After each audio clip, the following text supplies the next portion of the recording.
Hey guys, Broheen here from the Gamers Emporium channel. I'm bringing you an update to the Mage farming guide, and this time I'm calling it farming guide rather than the solo guide. The solo guide is still, the best way to solo with the Mage, but this one is kind of I kind of ditched that spec, and this one's kind of a rendition of that, and it's turned more into an actual very over efficient farming spec. So the differences you'll see, it's no longer 61 Harbinger, it is now 51 Harbinger. This means we no longer have Empyrean Ascension and that macro going on. We no longer have the Storm Shroud, and we don't really use Rending Slash because we're dealing with literally AoE here. As I said, I should put a big disclaimer on here. This spec is for farming only. It is only AoE. There's no other purpose for it. So that is what it is. You can solo with it. It still has some decent single target abilities, but it's meant for only using Luminous Weapon and only using AoE attacks. So it still has the 8 Coolermaster for the Veil, but then we put in 17 Stormcaller, which allows us to get extra damage and spell power, Living Storm, and Hailstorm.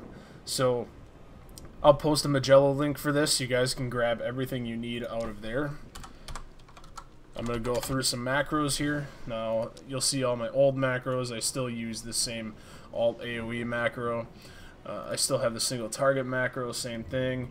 Our proc macro is literally just a stop casting and fork lightning, which you really don't even need because you're only using single target abilities. But for some reason, if you're using Raging Storm or you're using Tempest Winds or something of that sort, then you'll stop cast and use the fork lightning.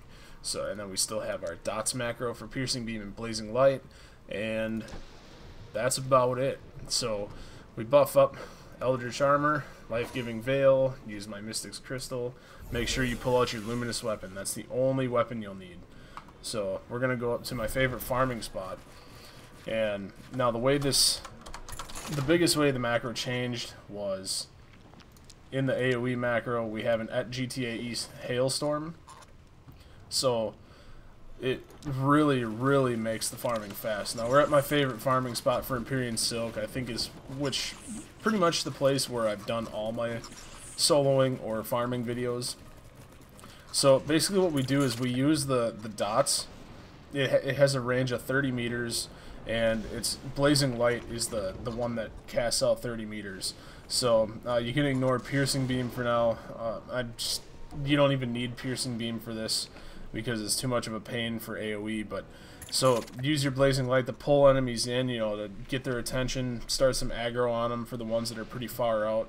Then just basically spam with the AoE once they get there. But you just have to make sure that one right in the center is targeted, because that way your Hailstorm hits everything. So Raging Storm and Tempest Winds are there pretty much for the purpose of making sure you have something there to kill something single target.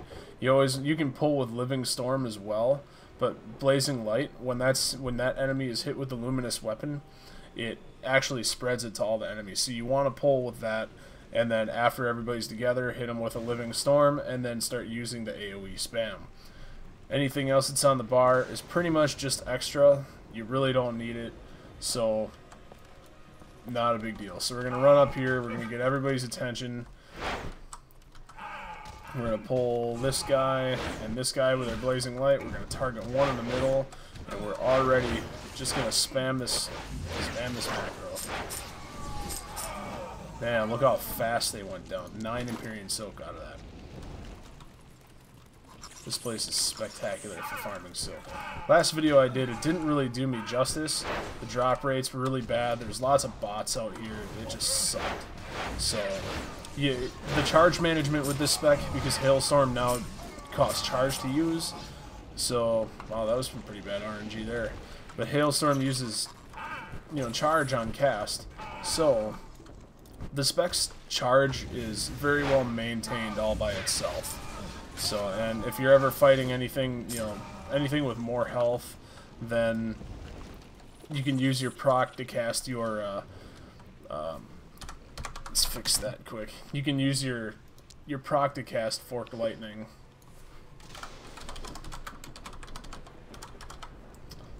and you're pretty much set off on that. Fork lightning normally has a cast time, so we're eliminating that, and it pretty much hits about as much as a blazing light, or not blazing light, a lucent slash does, but it hits more enemies than lucent slash. Lucent slash only hits up to 5 enemies, so you want to use fork lightning when you can. It's just ridiculous how fast these things die. I was even in the new zones recently trying this out, farming, and it worked very, very well. I did the Chronicle with this spec, all the AoE in the Chronicle. These things were my level. Things died pretty quickly in there as well. And you really can't beat that.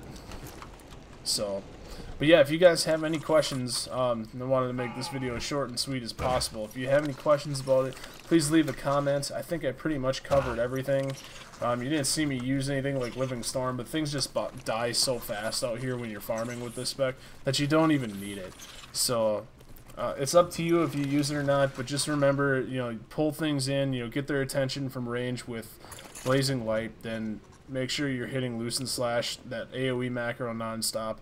If you want extra AoE, you can hit with a Living Storm, but I have a feeling that when you guys are running this, it's just going to be so much AoE DPS on these, you know, sub 65 mobs that there's not even going to be time for you to really do anything other than a few AoEs.